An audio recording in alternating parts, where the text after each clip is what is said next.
본문 내용은 사실 41절부터의 내용입니다. 이 이야기 자체는 뭐 신앙생활하거나 교회 생활을 해보신 분들은 많이 들으셨을 수 있어요. 그렇죠? 41절에 예수님께서 성전 보고의 맞은편에 앉으셔서 이제 보고의 사람들이 이렇게 돈을 넣는 것을 보셔요. 자, 그런데 늘 말씀드리면 성경은요, 단어 하나하나, 구절 하나하나가 굉장히 중요합니다. 중요해요. 자, 예수님께서 지금 어디에서 사람들이 보고에다 돈을 넣는 그 광경을 어디에서 보시는 거예요? 성전 어디에서? 보고 맞은편. 이게 이제 보고가 우리가 흔히 쓰는 말은 아니라서 이제 한자로 해놨는데 창고란 얘기죠. 비교를 해보면 금방 알아요. 이게 이제 개역성경이나 우리 다른 기타 등등의 한글 번역은 뭐라 그렇게 돼 있냐면 예수님께서 헌금함 앞에서 사람들이 어떻게 헌금함에 돈 넣는지를 그거를 보셨다 이렇게 나왔어요. 여러분이 마가복음 12장 41절을 읽으실 때 그런 어떤 장면이 떠오르십니까? 헌금함 앞에서죠. 헌금통에서 돈 좋아하는 어떤 목사가 교인들이 이렇게 헌금함에 돈 넣는 거를 이렇게 유심히 지켜보는 그런 장면이 떠오르십니까? 예, 그거 아니에요. 예수님께서 지금 어디서 사람들이 보고에 돈을 넣는 걸 보시냐면 성전 보고. 개역성경처럼 헌금함이 아니에요. 성전 보고라고 돼 있어요. 보고. treasury. 이게 뭐냐면요. 한자로 보시면 성전 보고 그런데 이제 창고란 말이죠. 창고. 예루살렘 성전에는요. 구조가 어떻게 되어 있냐면은 부속 건물로 이 보고가 따로 있어요. 쉬운 말로 성전의 부속 건물로 창고가 있습니다. 이 창고는 뭐 어떤 용도냐 하면은 성전을 오는 사람들이 주님께 드리는 헌물을 수납하고 그 수납한 헌물을 보관하는 창고입니다. 그러니까 성전엔 창고가 따로 있다니까요. 그러니까 창고로만 하면은 너무 없어 보이니까 보고라는 말을 쓰는 거예요. 보고라는 단어를 treasury. 물론 그 보고 헌물을 수납하고 보관하는 그 창고 앞에는 여러 개의 구분되는 궤가 있어서 사람들이 거기다가 돈을 넣을 수 있게 하고 목적대로 구분되어 있겠죠. 뭐 이것은 반드시 납부해야 될 그 돈은 여기다 넣으시고 또 뭐 가난한 사람을 위해서 이렇게 드리는 돈은 여기다 넣으시고 그렇게 구분되어 있을 겁니다.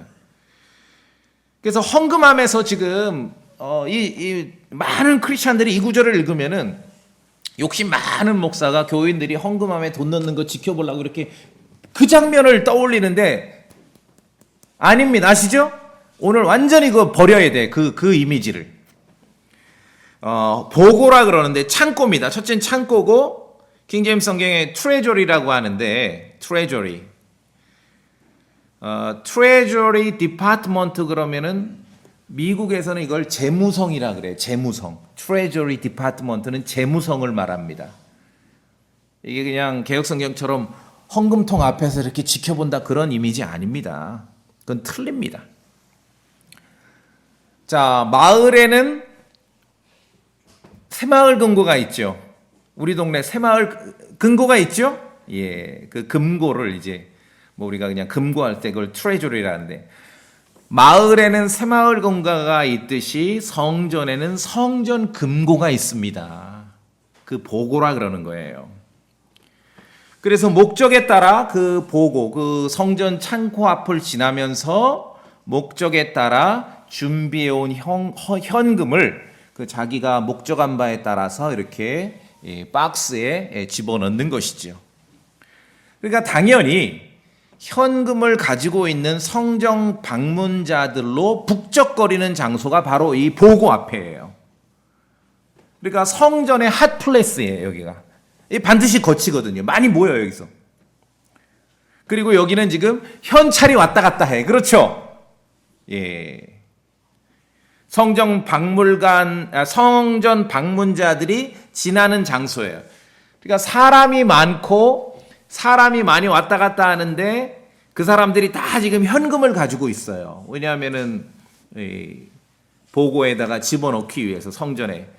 자, 상식적으로 생각해 보세요. 사람이 북적거리고 돈이 있어. 그럼 어떤 사람들이 따라올까요? 장사하는 사람들이 따라오죠. 국어를 해도 요 근처 와서 국어를 해야 뭔가 의미가 있어. 성과가 있어요. 그리고 먼 나라에서 온 사람들이 성전 보고에 헌물을 이렇게 드리려면은, 집어넣으려면은 자기가 지금 사는 동네 돈 가지고는 안 돼. 우리가 찾아보겠지만 구약의 율법에 성전에 헌물을 하고 이 헌물을 드릴 때는 성전에 규정된 돈으로 해야 돼요. 그러니까 먼 나라에서 온 유대인이 성전 경배하러 왔으면은 자기 나라 돈을 가져왔어도 돈을 환전을 해야 되겠죠? 그 당연히 환전상이 있겠죠. 그러니까 예수님께서 성전에 들어가서 한번 다 쫓아내시고 이렇게 성전을 청소하는 그 장면을 여러분 이해하시겠죠? 바로 이 보고라는 데가 있는 거예요. 이게 무슨 그냥 헌금 한 몇 개 놓고 그 앞에서 예수님께서 사람들이 돈 넣는 거 지켜보고 그게 아니에요. 그게 아니에요. 성전 부속 건물로 성전의 헌물과 보물들을 보관하는 창고가 있죠. 그 창고에 이제 수납하기 위한 그 수납 창구가 따로 있겠죠. 예, 목적에 따라. 기부금에 따라 의무에 따라 11조에 따라 그 장소를 말해요. 당연히 현금을 지닌 성전 방문자들로 북적거리고 사람이 모이는 곳에는 당연히 장사꾼들이 모이고 그리고 멀리서 온 사람들은 그 앞에서 성전에서 통용되는 돈으로 바꿀 수 있는 그러한 장소라 이렇게 이해하시면 됩니다. 자, 그래서 본문을 정확하게 이해하려면 단어 하나하나 이미지를 바꿔야 됩니다. 수많은 크리스찬들이 예수님께서 성전 보고 맞은편에서 사람들이 보고에 돈 넣는 걸 보신다 하니까 딱 그 장면이에요. 아하, 헌금통 이렇게 지켜보는구나. 그렇죠? 그거 아니에요. 그 장면 아니에요. 그 장면 아니에요. 돈을 좋아하는 종교 지도자들처럼 예수님께서 지금 헌금통 앞에 지키고 서 계신 게 아닙니다. 성전 보고 성전의 보물들을 보관하는 창고 앞에서 성전 방문자들이 자기가 준비해온 돈을 목적에 따라 이렇게 수납하는 그 공간이라는 것이죠. 여기 북적북적됩니다. 자, 그러면 좀 이미지가 바뀌셨습니까? 이 복음서를 보면은 예수님께서 이제 예루살렘 성전에 가서도 사람들을 만나고 가르치시고 했는데 성전에 가서 예수님께서 설교하고 가르칠 때 어디서 해야 될까요? 사람 많이 모이는 데서 해야 되죠. 그 어디예요? 보고 앞에 가서 해야 돼요. 성전 보물 창고가 있는 그 공간에 가야 사람들이 많이 있는 거예요. 자, 요한복음 8장 봅시다. 요한복음 8장.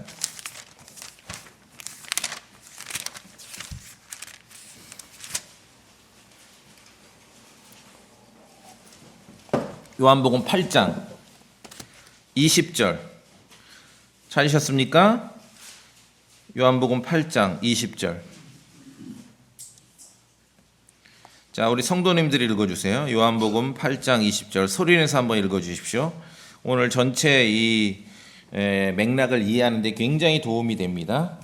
요한복음 8장 20절 예수님께서 시작. 예수님께서 성전 안에서 가르치실 때 성전 보고에서 이 말씀들을 하셨으나 아무도 그 위에 손을 대지 않았으니 이는 그분의 때가 아직 오지 않았기 때문이다. 예, 성전에서 가르칠 때 어디에서 성전이 넓은데 성전 그 넓은 장소 중에 어디에서 특정해서 가르치시는 거예요? 어디서? 보고 앞에서. 성전 보물 창고 앞에서. 왜? 거기가 지금 사람들이 모이는 데잖아요. 성전 핫플이라니까요. 이 성전 보고 앞이. 그러니까 거기서 가르치는 거예요. 북적북적대요. 그렇죠? 또 말씀드렸듯이 거기는 지금 다 사람들이 거기 모일 때는 현금이 있어 사람들이. 그러니까 국어를 해도 그 동네 와서 해야 되고 현금이 있는 사람들로 북적북적대니까 당연히 장사하는 사람들이 따라오겠죠. 자, 어떤 연상되는 이미지를 완전히 바꾸셨습니까? 만약에 요한복음 8장 20절에 개역성경 있는 대로 이게 헌금함이면 말이 되냐고요. 헌금통 앞에서 설교하는 거예요, 예수님이 지금. 헌금통 앞에서. 이 완전히 그림이 다른 거예요, 그림이. 자, 그래서 보고라 함은 성전 보물 창고가 있다. 부속 건물로 아니 모든 공공기관에 이렇게 왜 중요한 거 보관하는 그 창고가 따로 있잖아요. 그걸 보고라 하는 거예요. 트레저리. 한 구절 관련 구절 하나 더 봅시다. 단어 하나하나 성전 보고에 대한 이해가 있어야 이 맥락이 이해되는 겁니다. 열왕기상 7장 구약으로 갑니다. 열왕기상 7장. 처음에 솔로몬 성전을 지었을 때 그 내용을 한번 우리가 봅시다. 열왕기상 7장. 열왕기상 7장 51절입니다. 51절. 열왕기상 7장 51절. 여기도 우리 성도님들이 먼저 읽어주시겠습니까? 열왕기상 7장 51절입니다. 이렇게 열왕기상 7장 51절 이렇게 시작. 이렇게 솔로몬 왕이 주의 집을 위해 만든 모든 일이 끝나니 솔로몬이 자기 아버지 다윗이 봉헌한 것들 곧 은과 금과 기구들을 가져다가 주의 집 보고들 가운데 두었다. 자, 이제 그림이 이해되세요? 예. 헌금통 앞에서 설교하신 게 아니에요. 보고라고요, 보고. 있는 그대로, 하나님 말씀에 있는 그대로, 킹제임스 성경에 단어 하나, 토시 하나도 건들면 안 돼요, 그래서. 헌금통 앞에서 설교하신 게 아니에요. 보고예요, 보고. 솔로몬이 성전을 졌을 때 은과 금과 기구들을 이 성전 보물 창고에다 갖다 보관을 했습니다. 쌓아놨습니다. 그 창고가 있는 그 공간이 있는 거예요. 마당이. 신약에 오니까 사람들이 성전을 가면 일단 거기 다 모여요. 거기가 성전의 핫플레이스이기 때문에 예수님께서도 거기서 사람들을 만나고 가르치셨습니다. 그럼 이제 보고에 입금이 되는데, 집어넣어서 입금이 되는데, 이 목적에 따라서 이 박스 이게 이제 완전히 그 연상되는 그림을 바꾸셔야 되는 게, 헌금통 앞에서 설교하신다 그게 아니라 오히려 제가 아까 새마을금고 말씀드렸죠. 목적에 따라, 여러분 은행에 가면 목적에 따라 이렇게 창구가 다르죠. 돈 입금하려면 이쪽으로 가야 되고 대출하려면 이쪽으로 가야 되고, 그렇죠? 마찬가지예요. 자기가 준비해 왔는데, 자, 유대인이라면 마땅히 성전에 경배할 때 모세 율법에 따라서 의무적으로 납부해야 될 돈이 있습니다. 그거는 이쪽에 집어넣어야죠. 의무적으로 납부할 돈이 아니라 자발적으로 정말 레위인을 위해서, 가난한 사람을 위해서, 제사장들을 위해서 자발적으로 이렇게 드리는 돈이 있어요. 그건 이쪽에 넣는 거예요. 자, 다시 말씀드립니다. 개역성경에 있는 것처럼 헌금통 앞에서 설교하셨다, 헌금통에 사람들이 돈 넣는 거 지켜보셨다, 그게 아니에요. 오히려 새마을금고를 생각하시는 게 훨씬 좋아요. 그게 더 정확합니다.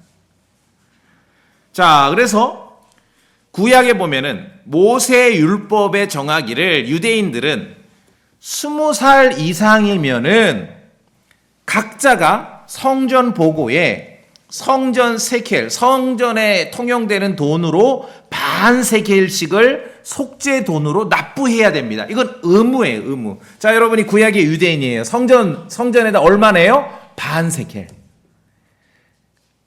있다고 더 낼 필요도 없고 없다고 덜 낼 거 아니에요. 이건 다 똑같아. 의무입니다. 의무. 자, 요 구절까지 한번 우리가 확인해 보겠습니다. 출애굽기 30장.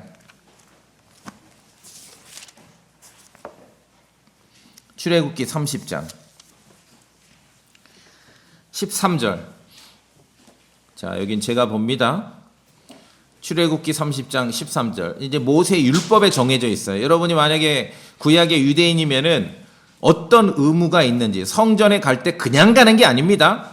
출애굽기 30장 13절. 그들이 드릴 것은 이러하니라 이제 모세에게 명령하셨습니다.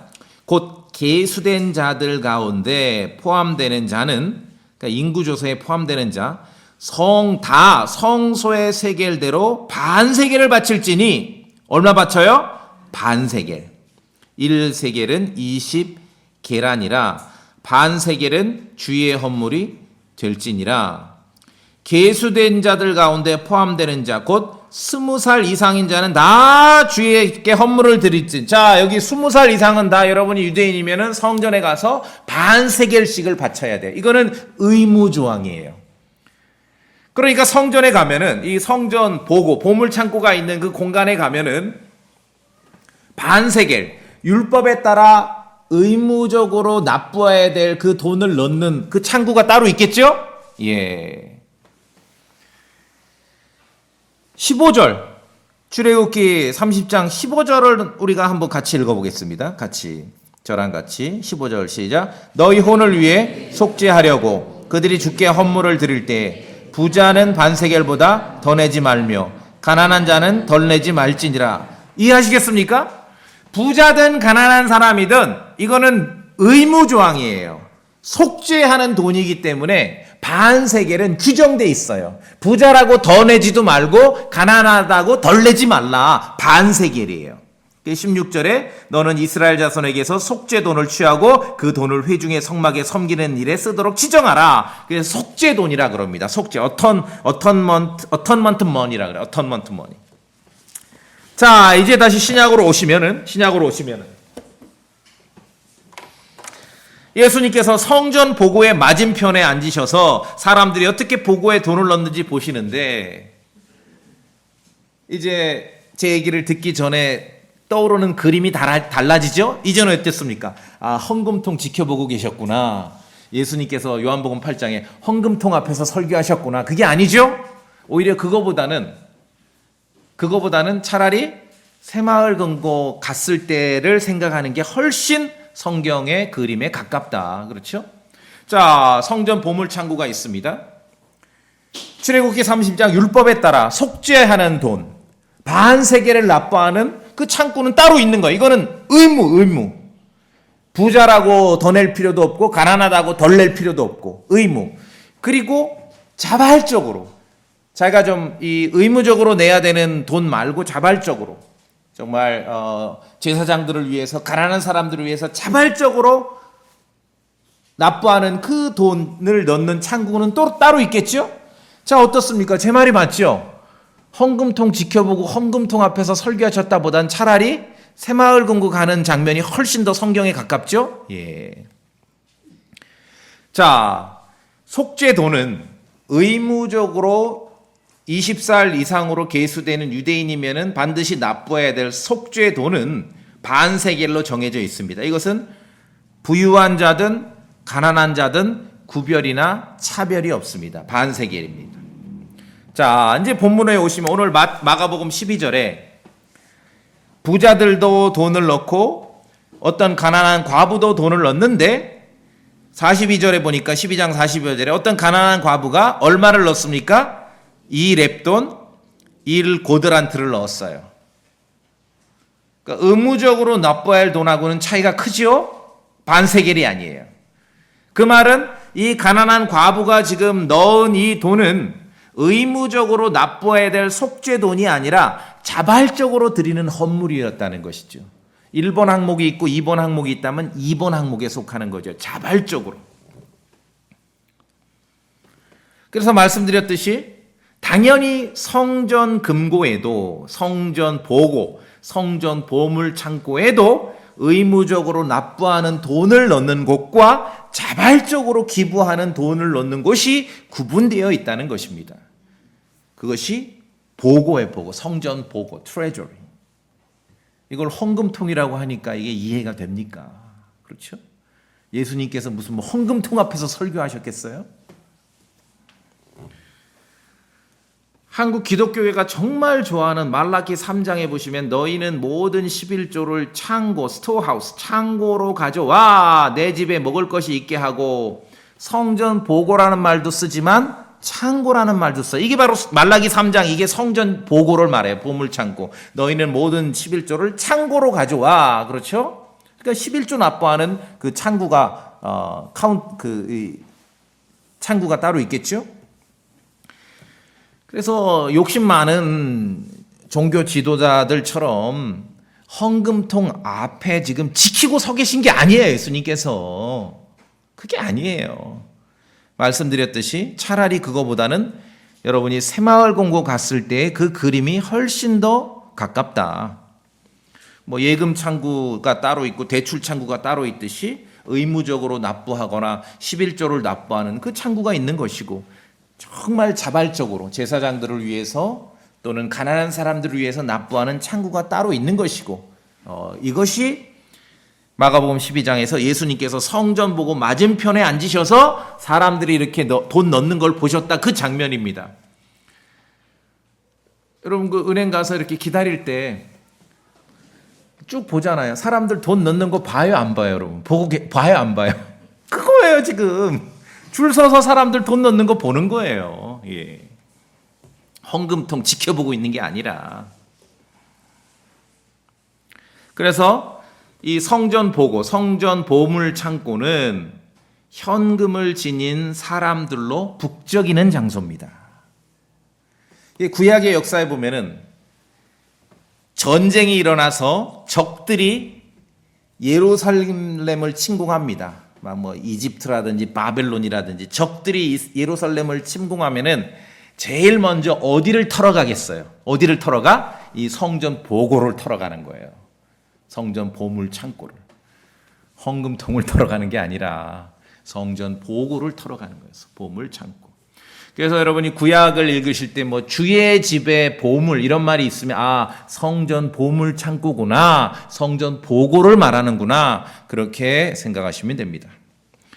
자, 본문으로 오면 어떤 가난한 과부가 등장합니다. 이 여성은 2렙돈, 1고드란트를 넣었습니다. 많은 부유한 사람들도 있습니다. 그들은 많이 넣었습니다. 당연히 성전에서 성전 보고에 넣는 것은 의무적으로 넣는 것들도 있고 자발적으로 넣는 것들도 있습니다. 이 과부가 2렙돈을 넣는 것은 의무사항이 아니라 자발적으로 내는 것이죠. 왜냐하면 의무사항은 규정되어 있거든요. 얼마를 내야 된다라고 규정되어 있기 때문에. 부자와 가난한 자를 구분하지 않습니다. 의무조항은. 그러나 2렙돈은 자발적으로 드리는 헌물임을 우리가 확인할 수 있습니다. 가난한 과부가 넣은 돈은 그리스 말로는 2렙돈, 돈의 단위입니다. 렙돈은 돈의 단위예요. 이것을 또 고드란트라 그래요. 킹제임스 성경에서는 마이트라 그러고 파싱이라 그래요. 파싱. 그래도 좀 신앙생활 해보신 분들은 어느 쪽을 들으셨어요? 렙돈을 들었어요? 마이트를 들어보셨어요? 고드란트를 들었어요? 파싱을 들었어요? 이 도량형은요, 어차피 어려워요. 왜냐면 우리 게 아니거든요. 그 도량형은 어차피 어렵기 때문에 이 성경 독자들에게 그나마 좀 친숙한 단위로 선택을 합니다. 왜냐하면 여기다 지금 어떤 가난한 과부가 와서 이 마이트를 곧 1 파싱을 그러면 더 어렵죠. 거기서 멈추는 거예요. 그래도 개혁성경 읽었던 분들에게 그냥 한번 들었던 것이 있어서 쭉쭉쭉 넘어갈 수 있도록 여러분이 도량형의 번역이라는 것은 그런 어려움이 있다는 것을 이해를 하셔야 됩니다. 2렙돈 다른 단위로 1고드란트. 킹제임스 성경에 이 마이트 또는 1 파싱 그런 말을 씁니다. 렙돈이건 고드란트건 마이트건 파싱이건 뭐 나중엔 뭐 또 아사리온 이런 말도 나오는데 하여간 당대에 사용되는 화폐 동전의 단위 가운데 가장 작은 액수입니다. 지금으로 치면은 뭐 100원, 500원. 물론 지금 10원짜리도 있지만 10원짜리 취급도 안 하죠. 보기도 어려워. 지금 100원, 500원. 그 정도로 생각하시면 돼요. 렙돈이건 고드란트건. 마이트건 파싱이건 뭐 아사리온이건 다 마찬가지예요. 자, 이 가난한 과부가 자발적으로 지금 돈을 넣었는데 이 렙돈 1고드란트가 어느 정도인지를 우리가 좀 알아야 돼. 그래, 좀 감이 올 거 아닙니까? 이 렙돈 1고드란트, 뭐 이 마이트 1 파싱 또는 고드란트는 또 아사리온, 뭐 여기가 지금 그리스 문화권에다가 뭐 로마 제국이 하니까 돈 단위가 막 이렇게 혼용돼서 쓰였습니다. 당대. 아사리온이라는 말도 쓰는데 2렙돈, 1고드란트면은요 당시의 물가로, 그러니까 요 가난한 과부가 살던 시대 물가로 참새 2마리 가격이에요. 뭐라고요? 참새 2마리 가격. 진짜 푼돈이죠. 예. 마태복음 10장 한번 보세요. 마태복음 10장.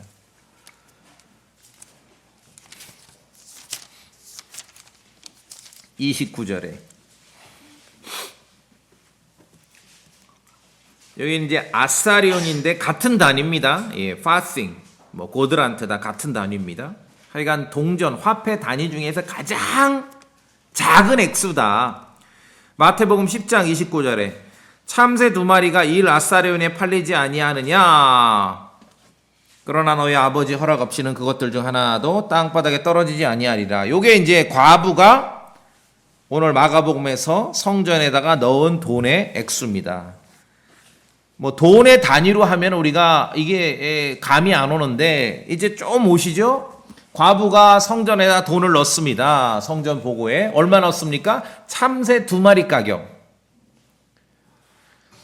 참새구이 드셔보셨어요? 예, 서울에 이렇게 이제 뒷골목 같은 데 가면은 참새구이를 파는 그 음식집이 아직 있어요. 예, 찾아보니까, 참새구이를 한, 이 2꼬치에 한 12,000원 정도 팔아요. 2꼬치에. 그러니까 한 꼬치에 참새가 2마리가 들어가. 그러니까 지금 가격으로도 참새 2마리를 이제 요리를 한 게 한 뭐 5,000원, 6,000원이에요. 지금도. 그럼 2000년 전에는 훨씬 저렴했겠죠. 지금도 참새 2마리 값이면은 5,000원, 6,000원. 굉장히 저렴했을 거예요. 그러니까 이 가난한 과부가 넣은 돈은 매우 적은 돈이에요, 사실은. 매우 적은 돈이에요. 참새 2마리 가격밖에 안 돼요. 약간 좀 게으른 참새는 가다가 또 이렇게 로드킬 당하잖아요. 그럼 한 마리 값 빼고도. 자, 참새 2마리 값. 자, 그래서 마가복음 12장 42절 어떤 가난한 과부가 와서 참새 2마리 값을 넣었다 이 말입니다. 그런데 예수님께서는 어떻게 평가하십니까? 43절에 이 가난한 과부가 보고에 넣은 모든 자들보다 더 많이 넣었도다 이렇게 말씀하십니다. 여기서 우리가 중요한 걸 배워야 돼요. 예수님의 그러한 행적, 예루살렘 성전에서의 예수님의 행적을 읽으면서 사람들은 사람을 주인공으로 자꾸 보는데 아니에요. 여기 주인공은 예수님이셔요. 예수님이 주인공이에요. 예수님의 시각, 성전에서 보고에 돈을 넣는 사람들을 바라보시는 예수님의 시각과 관점을 배우셔야 됩니다. 예수님께서는 사람이 헤아리고 계산하는 것과 결코 같은 기준으로 헤아리거나 계산하지 않습니다. 왜 그렇습니까? 가난한 과부가 넣은 것이 참새 2마리 가격밖에 안 되거든요. 아마 다 들었을 거예요. 왜냐하면 조용한데 딸랑 동전이 들어가면 다 알겠죠? 그런데 예수님 뭐라고 말씀하십니까? 이 가난한 과부가 보고에 넣은 모든 자들보다 더 많이 넣었다라고 말씀하시는 것이에요. 자, 사람들이 헤아리는 기준은 무엇입니까? 부유한 자들이나 가난한 과부나 보고에 입금한 돈의 화폐 단위를 동일하게 계산해요. 그래서 얼마 넣었어요? 2렙돈. 고작 참새 2마리 값. 그런데 예수님께서는 결코 그렇게 하지 않으십니다. 사람은, 온 세상은 돈의 액면가로만 판단을 합니다. 여러분 어떠십니까? 그렇죠? 우리가 사회생활 다 그렇게 해요. 그런데 예수님께서는 그렇게 판단하지 않으세요. 부유한 자들은 풍족한 가운데 넣었지만 가난한 과부는 자기가 가진 것 모든 것을 넣었다고 말씀하시면서 이 가난한 과부가 보고에 넣은 모든 자들보다 더 많이 넣었다라고 그렇게 평가하십니다. 예수님께서는 돈의 액면가보다 사람을 먼저 보시는 거예요. 사람을. 이게 예수님의 시각과 관점입니다. 지금 성전에서의 이 예수님께서 이 성전 보고 앞에서 스토리는 사람이 주인공이 아니에요.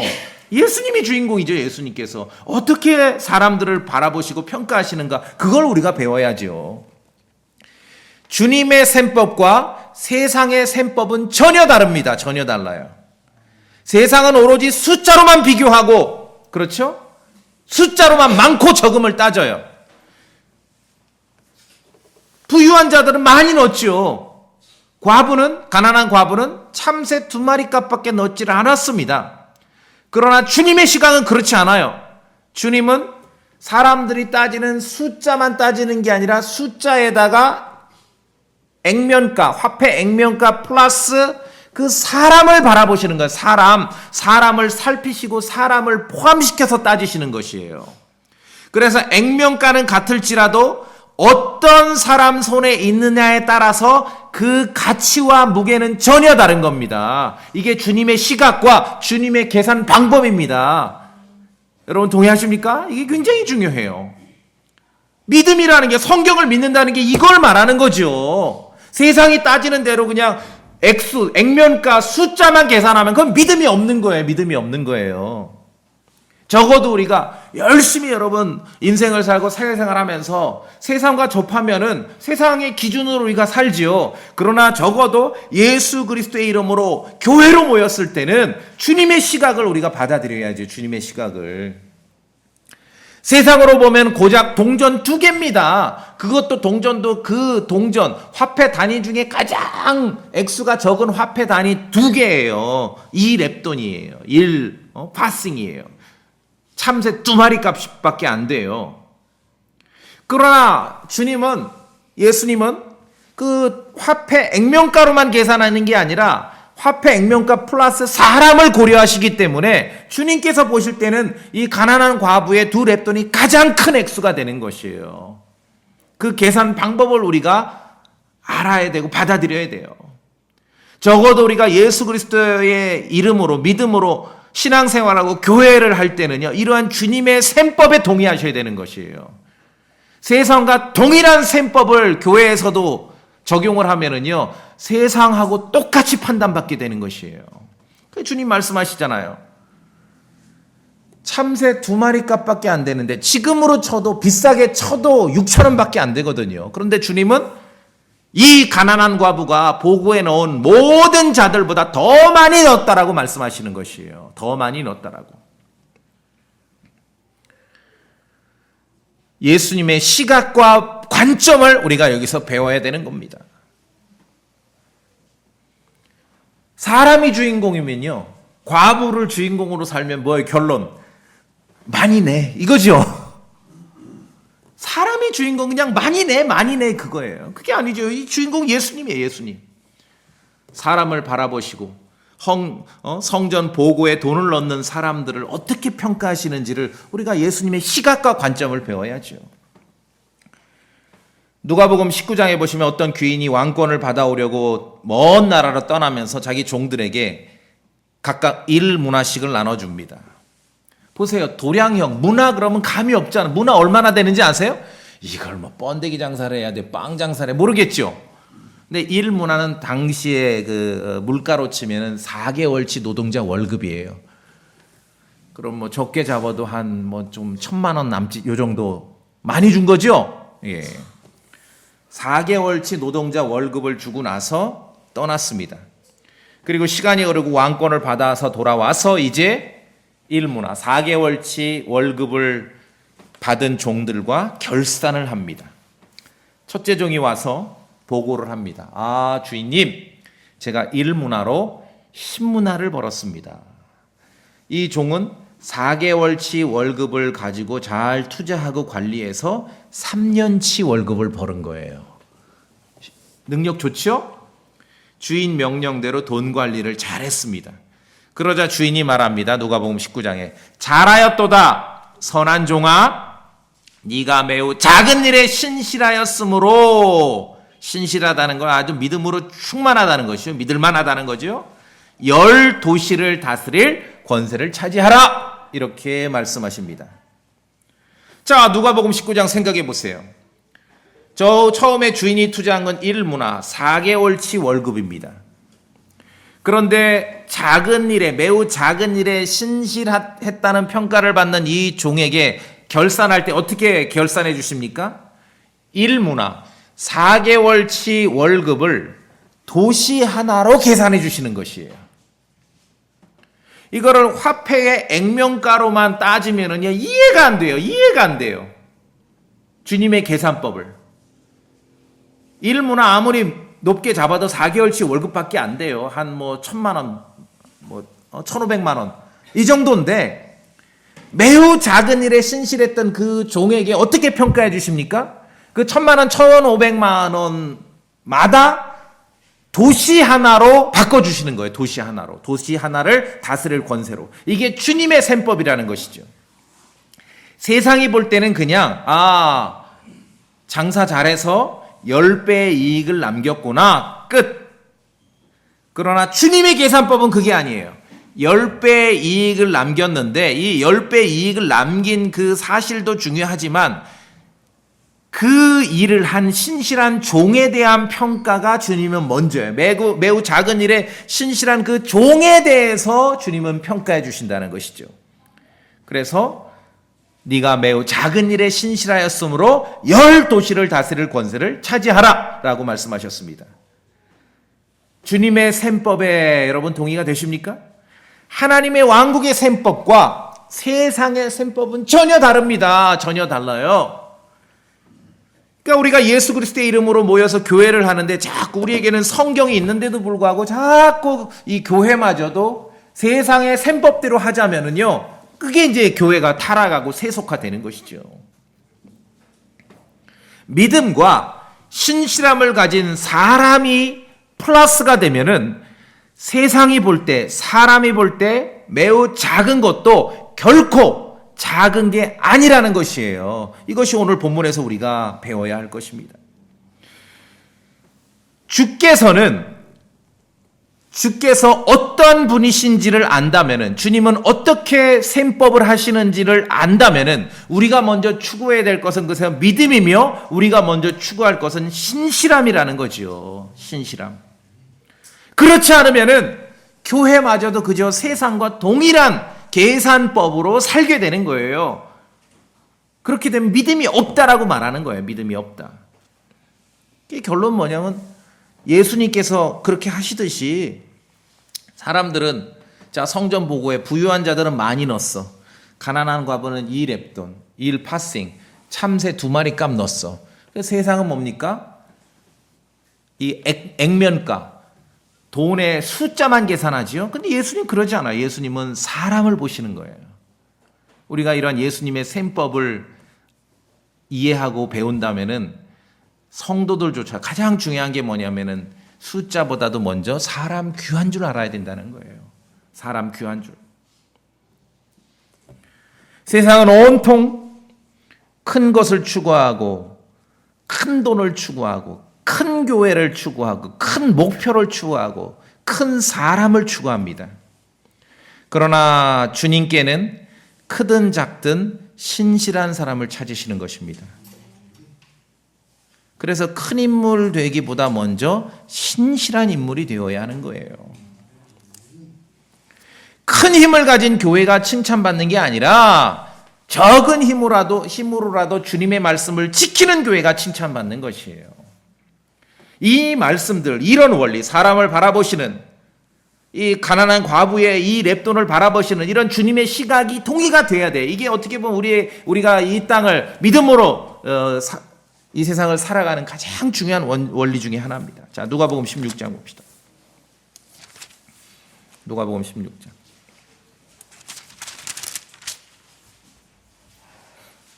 누가복음 16장 10절 11절 같이 읽겠습니다. 누가복음 16장 10절 11절 같이 읽습니다. 저랑 같이 읽습니다. 누가복음 16장 10절 11절 시작. 가장 적은 것에 신실한 자는 또한 많은 것에 신실하고 가장 적은 것에 불의한 자는 또한 많은 것에 불의하니라. 그러므로 너희가 불의한 만몬에 신실하지 아니하였다면 누가 참된 재물을 너희에게 맡기겠느냐? 적은 것에 신실하면 많은 것에도 신실합니다. 작은 것에 신실하면 큰 것에도 신실합니다. 적은 것에 투정하는 사람은 많은 것에도 투정하는 거예요. 작은 것에 감사하지 않는 사람은 큰 것에도 감사하지 않는 것이에요. 이 주님의 말씀, 무슨 변명이 필요해요? 주님의 말씀인데, 그렇죠? 주님은 그렇게 계산하시잖아요. 부자가 많이 입금한 거와 가난한 과부가 이 랩돈 입금한 건데 예수님께서는 액면가로만 보시는 게 아니라 플러스 사람을 보신다니까요. 사람의 마음의 신실함을 보셔요. 이 가난한 과부가 더 많이 했다. 자, 이 어떤 가난한 과부, 오늘 마가복음 시장에 참새 2마리 값 정도의 헌물을 집어넣습니다. 이건 의무조항이 아니라 자발적인 헌물이라고 말씀드렸죠. 세상이 평가하는 것은 정확하게 똑 떨어지게 참새 2마리 값 그렇게 계산할 거예요. 장부에다가. 이건 세상의 기준이지요. 예수님의 시각은 전혀 그렇지 않다는 것입니다. 주님께서는 그 과부의 신실함을 플러스해서 평가해 주신 것이에요. 그래서 이 가난한 과부가 보고에 넣은 모든 자들보다 더 많이 넣었다라고 말씀하십니다. 그날 그 가난한 과부는 자기가 비록 참새 2마리 가격밖에 넣지를 못했지만 창조주께서 자신의 그 동전 2개를 드리는, 자신이 동전 2개를 드리는 이 자신의 모습을 지금 지켜보고 있음을 몰랐던 거지요. 지켜보고 있다니까요. 사람들은 부자가 많이 내고 가난한 과부가 동전 2개 내고 신경도 안 쓰죠, 이거는. 그러나 창조주의 시각은 어디에 있었습니까? 이 가난한 과부, 신실하게 행동하는 가난한 과부를 바라보고 있었다는 것입니다. 주님의 시각을 우리가 동의한다면 정말 사람 귀한 줄 알아야 돼요. 사람 귀한 줄 알아야 돼요. 가난한 과부가 넣은 동전 2개는 참새 2마리 값이라고 말씀드렸어요. 1 파싱, 1 아사리온, 1 고드란트 다 똑같아요. 자, 여기서 이제 아주 진짜 간단한 퀴즈. 2마리의 1이에요. 1. 2마리의 1 아사리온, 1 파싱이면은 4마리면은 2 파싱이죠. 2 아사리온이죠. 그런데 2마리의 1인데 2면은 4마리가 아니라 2면은 5마리를 줘요.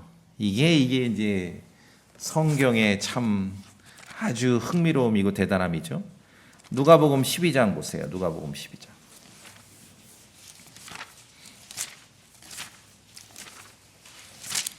누가복음 12장.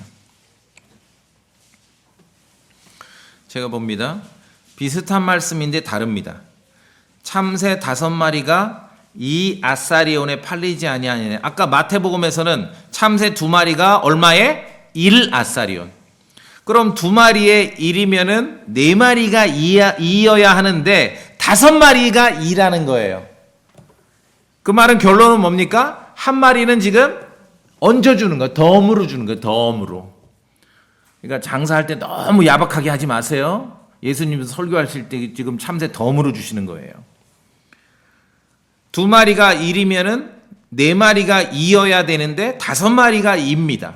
덤으로 줘요. 한 마리는 분명히 지금 덤으로 주어졌죠? 그 덤으로 주어지는 참새에 대해서 주님께 말씀하시는 거예요. 주님께서 말씀하시는 거예요. 누가복음 12장 6절 끝에 봅시다. 그러나 하나님 앞에서는 그것들 중 하나도 이 덤으로 주어진 참새 한 마리도 잊히지 아니하느니라. 주님이 어떤 분인지를 우리가 이해해야 됩니다. 인간들이 쓸데없는 짓만 하지 않으면은요, 절대로 새들은 굶어 죽지 않아요. 인간들이 쓸데없는 짓들을 하니까 새들이 굶어 죽어요. 그런데 이 말씀이 지금 참새들을 위한 말씀이겠습니까? 주님께서는 세상에서는 작다고 무시하고 사람들은 적다고 하찮게 여기는 그런 것들에 관심을 두신다는 것이에요.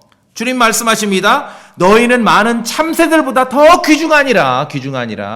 하나님의 시각은 덤으로 주어지는, 거저 주어주는 그 작은 참새에도 하나님의 시각은 머문다는 거지요. 그러면서 말씀하시는 거예요. 너희는 많은 참새들보다 더 귀중하니라. 세상은 어떤 가난한 과부가 헌물을 드렸는데 동전 2개를 드렸습니다. 참새 2마리 가격밖에 안 됩니다. 그냥 그걸로만 바라보는 거지요. 그러나 주께서는 결코 그렇게 계산하지 않는다는 겁니다. 이것을 우리가 기억하셔야 됩니다. 참새들보다 더 귀중한 그 사람, 참새 2마리 가격보다 더 귀중한 그 가난한 과부를 주께서는 살펴보신다는 겁니다. 자신도 가난하면서 더 가난한 사람을 위해서 드리는 신실한 성도의 마음을 살펴보신다는 것이에요. 예수님께서는 길가에 꽃에 관심을 두셨습니다. 잃어버린 동전에 관심을 두셨어요. 참새 1마리에 관심을 두셨죠. 매우 작은 것들에 관심을 두십니다. 주께서는 우리도 매우 작은 일들에 신실하기를 원하시는 것이에요. 4개월치 월급을 도시 하나로 바꿔줬다니까요. 아니 아무리 여기 지자체 적은 도시라도 1,500만 원 예산 도시가 어디 있습니까 세상에. 주님의 셈법은 전혀 다르다는 것이죠. 사람을 바라보시는 거예요. 사람. 우리의 마음을 먼저 바라보신다는 것이에요. 동전 2개라도 그냥 동전, 세상이 볼 땐 동전 2개이지만 신실한 성도의 손에 있다면은 주님께서는 그 동전 2개를 2개의 도시로 여겨주실 수도 있다는 것입니다.